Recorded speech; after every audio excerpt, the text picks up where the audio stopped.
निकषात न बसणाऱ्या जास्तीत जास्त लाडक्या बहिणींना अपात्र ठरून गरीब गरजू बहिणींची अंतिम यादी तयार करण्याचे आदेश सरकारनं महिला आणि बालविकास विभागाला दिलेत। तर लाडकी बहीण योजनेच्या दुसऱ्या वर्षातील पहिला लाभ अद्याप बहिणींच्या बँक खात्यामध्ये जमा झालेला नाही। हा लाभ या महिन्याअखेरपर्यंत अथवा पुढच्या महिन्याच्या 5 तारखेपर्यंत मिळण्याची शक्यता आहे। लाडक्या बहिणींना सांगायचे की कुठलेही निकष आम्ही बदल केलेले नाहीयेत। 2.5 लाखाचं उत्पन्न त्याच्यापेक्षा कमी असणं लाभार्थी असण्यासाठी हे आम्ही त्या ठिकाणी निश्चित आधीच केलेलं होतं। दुचाकी वाहन असावं, 4 चाकी वाहन नसावं हे आम्ही त्या ठिकाणी निश्चित हे केलेलं होतं। ते राज्यातल्या रहिवासी असाव्या, सरकारी नोकरदार नसाव्या, हे जे सगळे निकष आहेत हे पहिल्या शासन निर्णयामध्ये निर्गमित केलेले आहेत। त्याच्यामध्ये कुठलाही बदल आम्ही केलेला नाहीये। आम्ही ज्या वेळेला पहिलं ऑगस्ट महिन्यामध्ये ज्या वेळेला स्क्रुटिनी चालू केली त्यावेळेला 70-75 हजार अर्ज असे होते की जे पात्र होत नव्हते, जे त्यावेळेला ड्रॉप करण्यात आले होते। सप्टेंबर मध्ये स्क्रुटिनी केली त्यावेळेला तर 1 लाखापेक्षा अधिक असे अर्ज होते की जे पात्र होत नव्हते।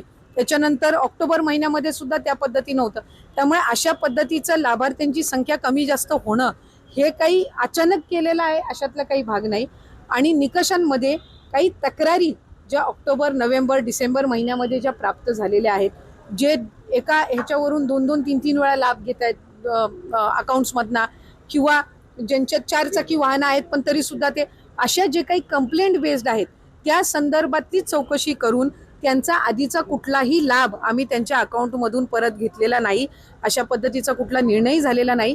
फक्त क्रॉस व्हेरिफिकेशनमध्ये जे पात्र ठरत नाहीयेत त्यांना त्या महिन्यापासूनचा लाभ हा बंद करण्याच्या दृष्टिकोनातून आम्मी त्या ठिकाणी ही पावलं उचललेली आहेत।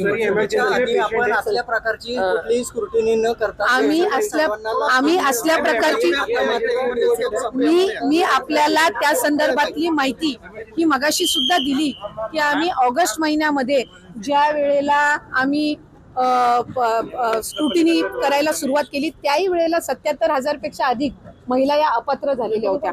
ऑगस्ट महिन्यामध्ये, सप्टेंबर मध्ये केली त्याही वेळेला 1 लाखापेक्षा झाल्या होत्या। ही एक कंटिन्युअस प्रोसेस आहे, ही काही निवडणुकीनंतर चालू केलेली नाही। आता आरटीओच्या माध्यमातून जशी स्क्रुटिनी करताय कडक, अशी त्या काळात न करता सरसकट लाभ दिले। त्या काळामध्ये दादा असतील, देवेंद्र फडणवीस असतील, एकनाथ शिंदे साहेब असतील, हे सांगत होते की कुठलीही महिला त्यापासून वंचित राहणार नाही। प्रत्यक्षात आता मात्र सरकार स्क्रुटिनी आणि जास्तीत जास्त महिला, मला असं वाटतंय की काही विरोधक आणि काही माध्यम अशा पद्धतीचा अपप्रचार करत आहेत। या आधी सुद्धा 2-2.5 लाखापेक्षा अधिक महिला ज्या निकषामध्ये बसत नव्हत्या त्या अपात्र झालेल्या आहेत। पण त्यावेळेला त्या संदर्भातली दुर्दैवानी माहिती ही त्या ठिकाणी माध्यमांकडून दिली गेली नाही। आता ती योजना यशस्वी झाल्यानंतर या संदर्भातला एक अपप्रचार केला जातोय की आताच ही स्क्रुटिनी चालू केली आहे। ऑक्टोबर मध्ये पण झालेली आहे, डिसेंबर मध्ये पण झालेली आहे। आणि मी आपल्याला वारंवार सांगत आहे की कंप्लेंट बेस्ड स्थानिक जिल्हा प्रशासनाकडून ज्या वेळेला कंप्लेंट्स प्राप्त होतात त्यावेळेला काही माध्यमच आम्हाला सांगत होती की अशा पद्धतीच्या काही चुकीचे काही हे मिळते तर आपण त्याच्यावर काही ना काही जे गरजू आहेत त्यांच्यापर्यंत हा लाभ पोहोचला पाहिजे। बहिणींसाठी अत्यंत महत्त्वपूर्ण असे जे अपडेट आहे ते आदित्य तटकरे यांनी व्हिडिओच्या माध्यमातून सांगितलेले आहेत। कारण भरपूर महिलांचा असा प्रश्न आहे की आमच्या खात्यामध्ये जूनचा हप्ता अजूनपर्यंत जमा झालेला नाही, नेमकं त्याचे कारण काय आहे ते आम्हाला कळण्यात यावे।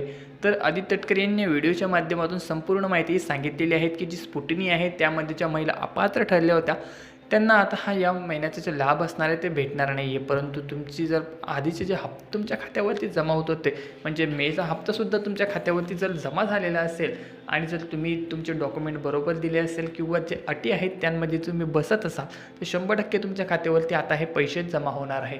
त्यासोबतच याची जी KYC आहे ती करायला सांगितली होती। ज्या बहिणींनी केलेली आहेत नक्कीच त्यांना आता जे लाभ आहे ते मिळणार आहेत। भरपूर महिलांसाठी हा प्रश्न आहे तो उपस्थित होत होता आणि या व्हिडिओमध्ये संपूर्ण माहिती त्यांना आता मिळालेली असेल।